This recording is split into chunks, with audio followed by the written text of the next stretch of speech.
Et bonsoir à tous, ça y est, comme vous pouvez le voir, Cédric m'a confié les clés de l'émission pour la soirée. C'est une spéciale Tesla Model 3 qu'on va vous proposer ce soir et que je vais vous proposer ce soir. J'ai pas l'habitude de dire je sur Beats. Donc écoutez, je suis ravi de vous retrouver. Je vois qu'on est déjà bien nombreux. Donc j'espère que vous avez plein de questions à me poser. Le but c'est de pouvoir vous répondre en live. Donc vous allez voir, j'ai mis un sommaire assez complet, mais bon, on pense jamais à tout, donc n'hésitez pas à poser des petites questions, compléter, ou même compléter moi mon retour d'expérience. Alors, attention, hein, je précise direct, je ne suis pas un spécialiste de Tesla, j'espère que je vais pas dire trop de bêtises, je suis juste quelqu'un qui a acheté une Tesla et qui vous fait un retour d'expérience. Donc ce que je vous dis, c'est ce qui est arrivé avec ma Tesla, peut-être que j'ai eu de la chance, peut-être que j'ai pas eu de chance, et qu'en fait, je vous fais un retour qui correspond pas à ce que vous allez peut-être pouvoir vivre si vous prenez votre Tesla. Et merci Xort pour ton 65e mois d'abonnement, ça fait plaisir, on en a besoin. Donc en tout cas voilà, tout ça pour ne pas vous formaliser sur les différents retours, c'est ce que moi j'ai vécu en tant que possesseur d'une Tesla. Après je ne l'ai que depuis tout début juin, mais j'ai fait toutes mes vacances avec, donc j'ai quand même beaucoup utilisé. Et j'ai quand même un bon retour, je voulais attendre d'avoir passé suffisamment de temps pour pouvoir vous faire un retour mais le plus complet possible dessus, à travers différentes situations, dont les plus incongrues, puisque j'ai utilisé le mode camping, par exemple, de la Tesla pour dormir dedans.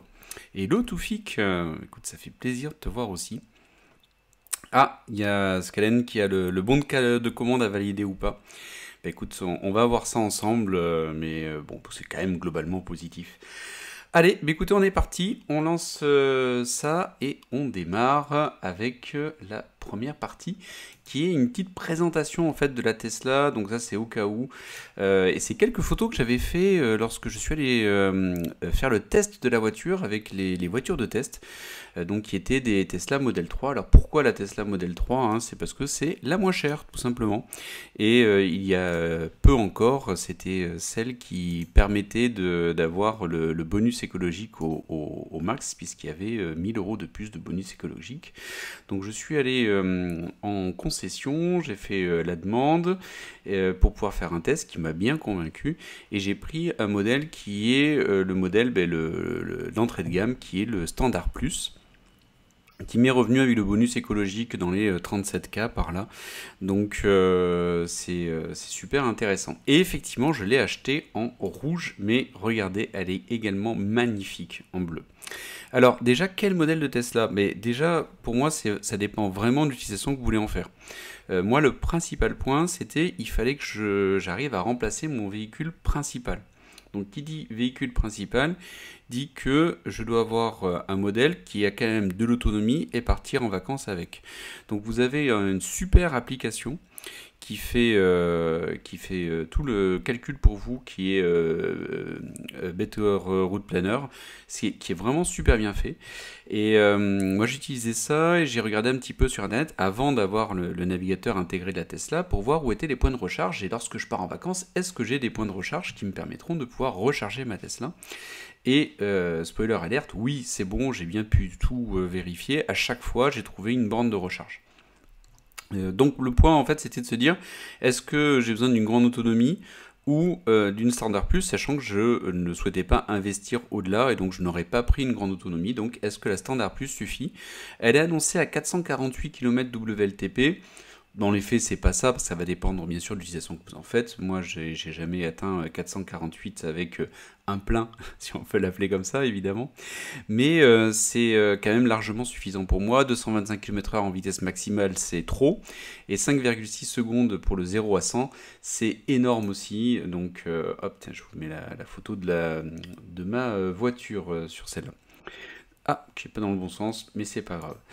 Et dans ce que j'ai pu voir aussi et qui est assez intéressant, c'est que vous pouvez choisir la couleur. Donc je vous ai montré différents modèles. Donc on a la blanche, c'est la peinture de base, il n'y a pas d'option. Vous pouvez l'avoir en noir, en grise, en bleu, en rouge. Je vous ai montré pas mal de cas, de scénarios différents.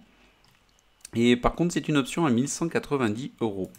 On s'en reparlera lorsqu'on fera ensemble le chapitre peinture, car oui, ce soir, on aura, et dans notre émission, un chapitre peinture, puisque c'est quand même un des gros défauts de la voiture. Ensuite, vous avez les jantes qui sont personnalisables. Là, les jantes que vous voyez là, par exemple, ce sont des jantes sport 19 pouces, alors que les jantes que vous voyez ici, ce sont les jantes aéro. Donc, jantes aéro de série, jantes... Ah non, pardon, c'est celle-là, les jantes aéro de série. Et alors que les jantes qui sont les jantes sport, elles par contre sont en option à 1190 et hop, top, vous n'avez droit qu'à une seule option. Au-delà, vous dépassez le plafond qui vous permet de bénéficier du maximum de la prime pour le bonus écologique. Et autre possibilité, c'est l'intérieur blanc ou l'intérieur noir. Moi, la question ne s'est pas posée, j'ai des enfants, donc j'ai pris un intérieur noir, mais je vous le dis, l'intérieur blanc, mais il est extrêmement beau. Enfin, voilà, j'aurais pas d'enfant, j'aurais pris l'intérieur blanc. Autre point, c'est l'option, l'autopilote, la capacité de conduite entièrement autonome. Ces options-là, vous pouvez les activer après coup. Donc, même chose, le but c'est d'avoir le bonus écologique, donc c'est pas intéressant de le prendre à l'achat. Il n'y a pas de rabais si vous le prenez immédiatement.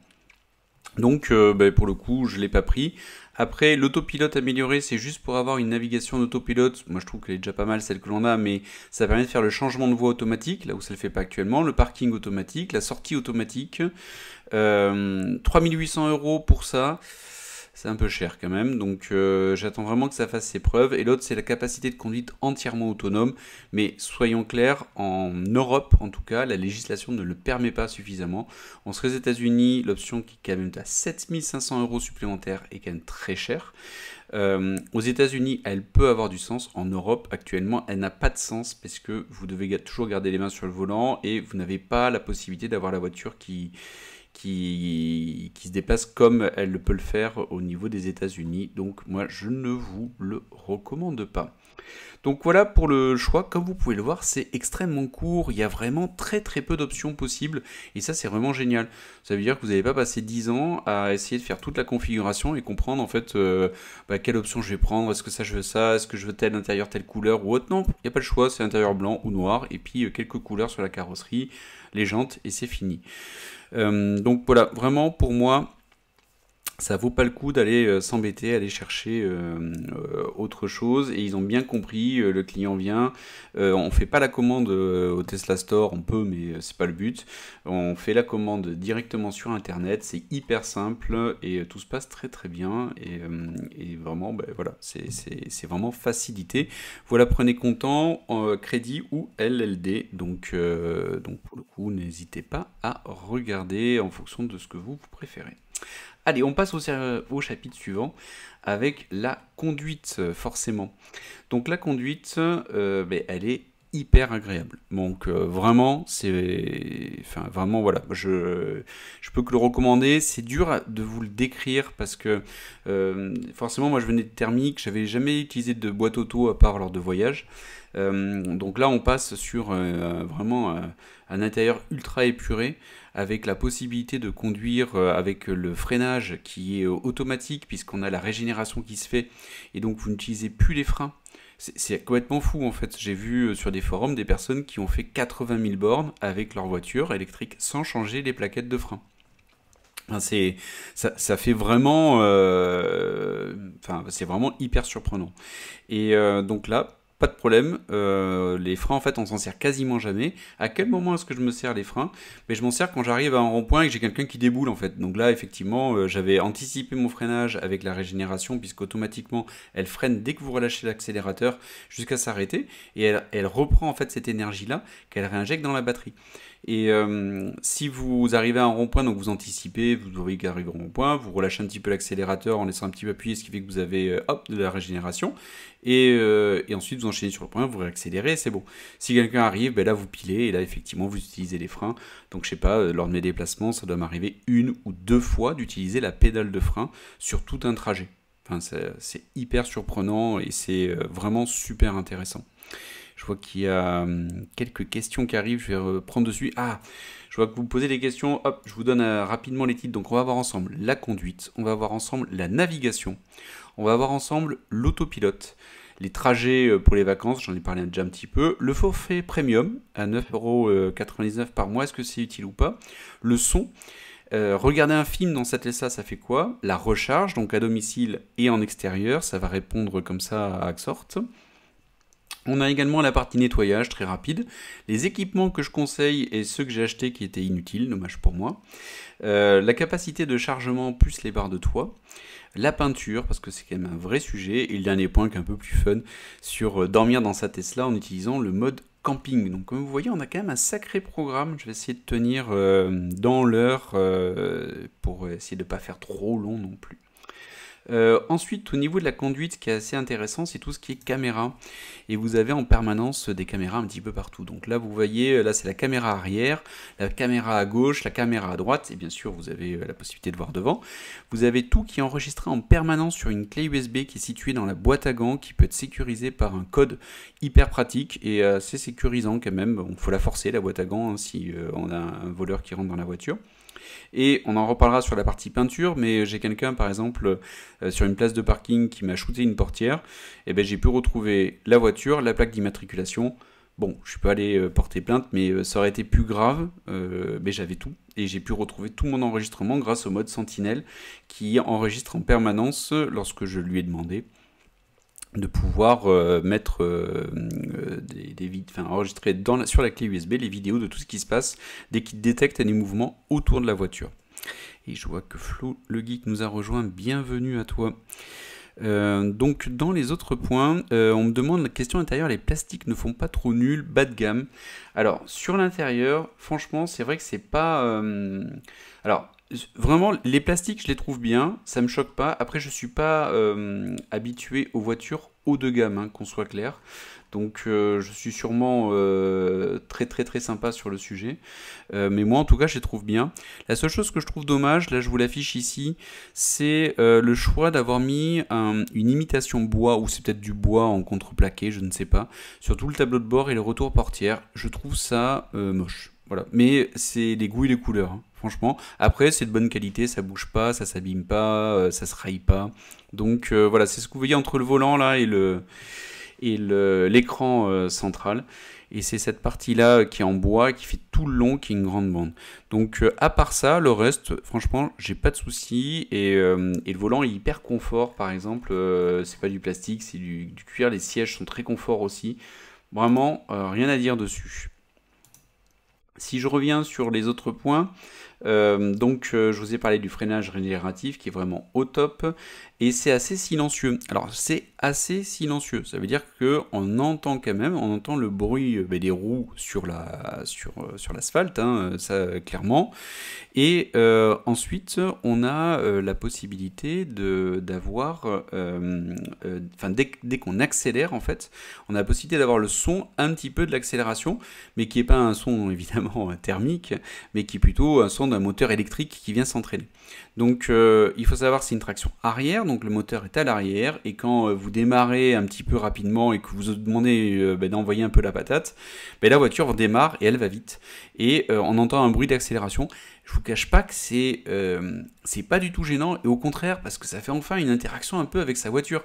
Parce que c'est vrai que le fait de ne plus avoir aucun bruit, l'impression de se déplacer sur un nuage, et on n'a plus l'impression d'être dans une voiture en fait. Je sais pas si vous voyez ce que je veux dire. Voilà, c'est avec une thermique, j'appuie, j'entends la voiture qui hurle, je sais qu'elle part. Voilà, il y a une sensation qui se fait. Avec l'électrique, il n'y a pas du tout cette sensation. Là, j'appuie et j'accélère. Bon, enfin, j'appuie, je suis plaqué, mais j'ai plus du tout le bruit. Donc ça me donne un petit bruit qui est pas du tout gênant. Vraiment, c'est très bien. Donc c'est plutôt silencieux. Je l'ai testé à 110, j'ai testé aussi à 130, mais pas très longtemps. Donc j'ai pas eu de bruit en tout cas qui m'a fortement gêné. Un petit peu au-dessus, mais c'est parce que j'ai rajouté des barres de toit. Je vous en reparlerai sur la partie chargement. Oui, Toufi, tu as une option pour choisir l'habillage bois ou non, mais c'est uniquement si tu prends l'intérieur blanc. En fait, si tu prends l'intérieur blanc, tu auras une magnifique baguette blanche, j'aurais bien voulu qu'ils mettent. Et moi, typiquement, qu'il est prise rouge, mais j'aurais bien voulu avoir une baguette rouge. Alors, ça se trouve sur les sites, mais pour l'instant, je n'ose pas. On verra peut-être, parce que je veux pas non plus qu'elle devienne moche. Allez, on passe à la suivante avec la navigation. Alors, la navigation, mais alors c'est génial. Vraiment, donc je vous dirai pas ça tout le temps, hein, vous inquiétez pas.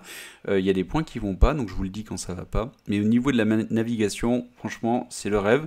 Je suis un mordu de Waze. Je ne me déplace pas d'un point A à un point B en voiture sans avoir mon Waze, même si c'est un chemin que je connais, parce que je cherche toujours à optimiser mon temps de trajet ou autre.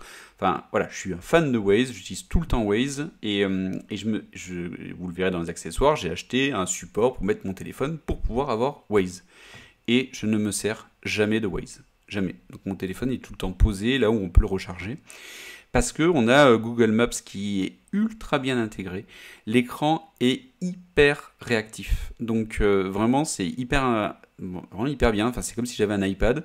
C'est plus feeling iPad que feeling Android ou alors vraiment tablette Android haut de gamme. Vraiment, on passe dessus, ça passe très vite, on zoome, on dézoome, enfin c'est hyper réactif. La navigation, donc on a juste à cliquer sur navigation, appuyer sur navigation, on rentre sa destination, ça part, il vous calcule automatiquement le trajet et il va vous donner également le temps que vous allez mettre pour pouvoir accéder là-bas et le pourcentage de batterie une fois arrivé. Bon bah nickel, hein, impeccable, donc vous êtes tout le temps en permanence en contrôle sur ce que vous faites. Donc là, moi je l'utilise tout le temps pour pouvoir me déplacer. Il utilise l'infotrafic et il faut savoir que on utilise Google Maps, mais Google Maps Waves a été racheté par Google. Donc en fait, c'est le moteur aussi. Enfin, il y a un lien entre les deux. Et ils ont des références en commun, ils ont l'infotrafic en commun. Et au début, j'ai fait des tests de comparaison entre Waze et Google. Et une fois sur un trajet, j'ai Waze qui m'affichait 1 minute de moins que Google. Waouh, grosse différence quoi. Donc c'est arrivé une seule fois, peut-être parce que je l'ai lancé un peu plus tard mon Waze, c'est peut-être pour ça il avait pu reprendre un trajet plus optimisé. Mais là, bon, effectivement, pour moi il n'y a pas de souci. Tu as moins de signalements sur Maps type bouchon ou autre? Non, eh bien, écoute, je m'en suis pas rendu compte. Encore une fois, vraiment dans Axas, la planification qui m'est proposée, j'ai pas d'écart avec Waze et je suis le premier surpris. Je pensais vraiment continuer d'utiliser Waze. Ensuite, vous avez la possibilité de régler le son du navigateur et donc de la voix qui vous indique où tourner ou autre, et ça vous permet de le mettre au minimum. Au minimum, c'est quand même fort. Si vous écoutez de la musique dans la voiture, c'est un peu chiant.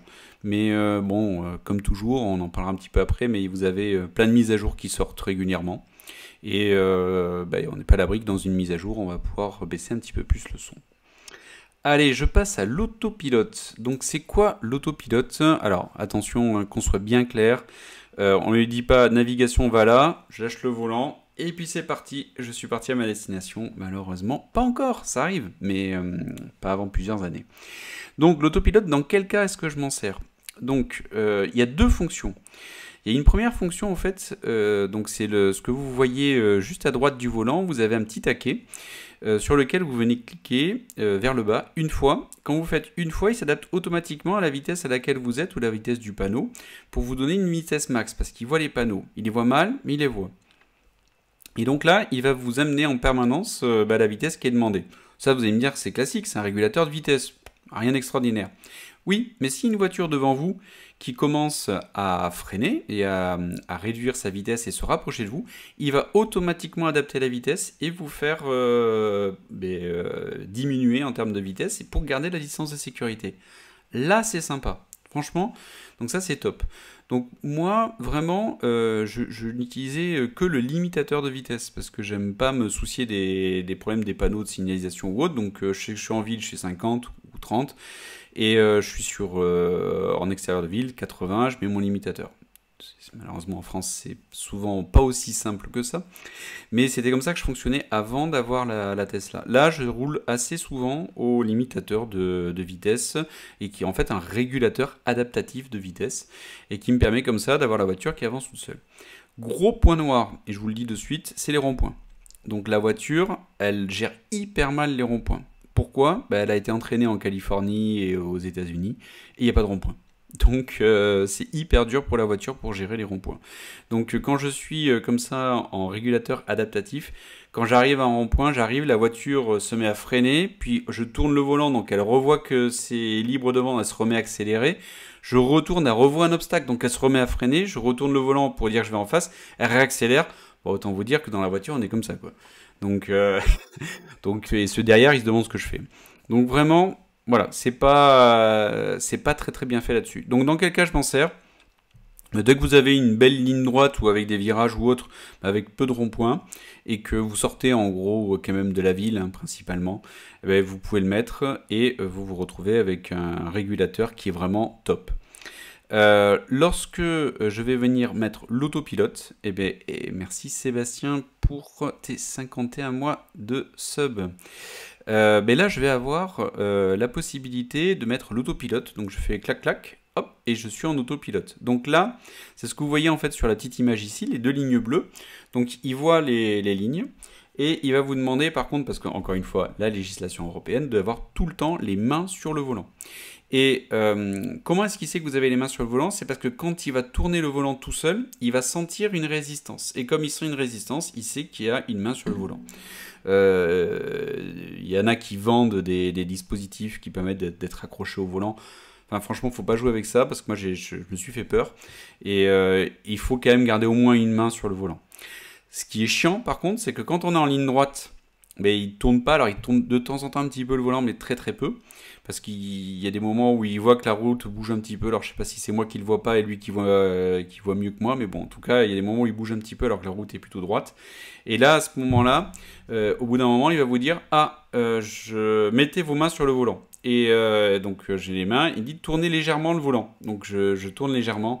Et là, je me suis vraiment galéré, c'est-à-dire que j'étais là, essayer de tourner légèrement le volant, je tournais légèrement, au bout d'un moment, je suis là, et hop, je tourne un grand coup, la bagnole commence à faire comme ça. Ah, super l'autopilote, quoi. Donc bon, voilà, c'est un coup à prendre, mais il faut donner un tout petit coup à peine sur la partie autopilote pour qu'il voit bien que vous avez votre main. C'est un peu chiant, mais ça se fait.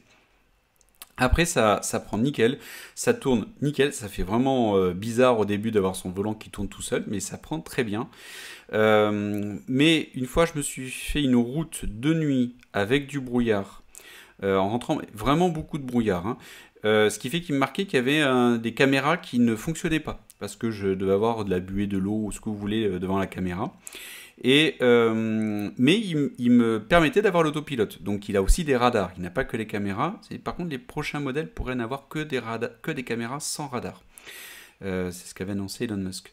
Et donc, quand je suis arrivé à un endroit assez mal éclairé, enfin même pas du tout éclairé, et là, il a vu un obstacle devant lui parce qu'effectivement, la route tourne d'un coup, mais pas très très bien balisée avant. Et là, il m'a rendu la main.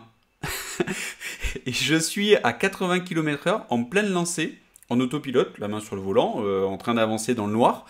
Et il arrive, il voit un obstacle, il sait pas comment le gérer, et il te rend la main.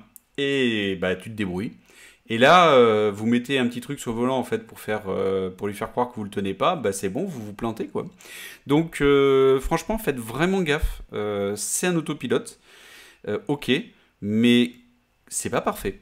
Voilà. Donc, et là, ben, j'ai dû vite braquer le volant, tourner, et c'est bon, c'est passé, et j'ai remis l'autopilote derrière. Mais bon, j'ai eu un petit peu peur quand même sur le coup, ça m'a fait bizarre. Donc, faites bien gaffe en tout cas là-dessus. Est-ce que j'avais d'autres points? Non. Allez, on passe sur la partie trajet de vacances. Ah oui, alors trajet de vacances, c'était juste pour vous dire que vous avez les superchargeurs en fait. Et pourquoi Tesla? Donc comme je vous ai dit, en fait, c'est ma voiture principale. Donc c'est vraiment un gap à faire, c'est vraiment une prise de risque de se dire ma voiture principale qui va me servir au long trajet sera une voiture électrique. Et moi, pour me rassurer, j'ai pris Tesla parce qu'il y a les superchargeurs. On va s'en parler sur la partie recharge, hein, mais vous avez des superchargeurs partout en France, mais aussi partout en Europe. Donc demain, je vais aller en Grèce, en Italie, j'ai une Tesla, je sais que je peux recharger. Vous en avez partout en France bien maillés. Bien sûr, c'est pas suffisant, surtout avec l'engouement des Tesla, mais c'est quand même bien maillé au niveau du territoire. Et pendant l'été, moi qui suis sur les forums Tesla assez régulièrement, j'ai régulièrement des photos où on voit que y a de la place, quoi. Et ils étendent le réseau. Attention par contre, ils ont prévu que d'ici la fin de l'année, ils ouvrent les superchargeurs Tesla aux autres marques. J'aurais eu cet élément-là, je me serais posé la question de choisir peut-être d'autres marques de voitures électriques. Bon, j'aurais vu le prix et je serais revenu vers Tesla SR+, mais parce que c'est la moins chère de celles qui font et qui arrivent à avoir un niveau d'équipement d'autonomie qui est vraiment hyper élevé. Mais quand même, je me serais posé la question. Moi, c'est vraiment les superchargeurs qui m'ont fait prendre la Tesla et derrière le prix qui est quand même accessible pour une voiture électrique aussi complète. Donc voilà, n'ayez aucune crainte. Maintenant, dans les bornes, vous en avez partout. Moi, j'ai testé, je me suis branché sur des prises électriques lambda. Ça marche très bien. Il faut juste être vigilant là-dessus. Et vous avez maintenant les bons points, et on s'en reparlera tout à l'heure sur la partie recharge. C'est les Lidl, les Leclerc, qui vous proposent des charges en plus gratuites. Donc franchement, vous ne posez pas la question, c'est nickel.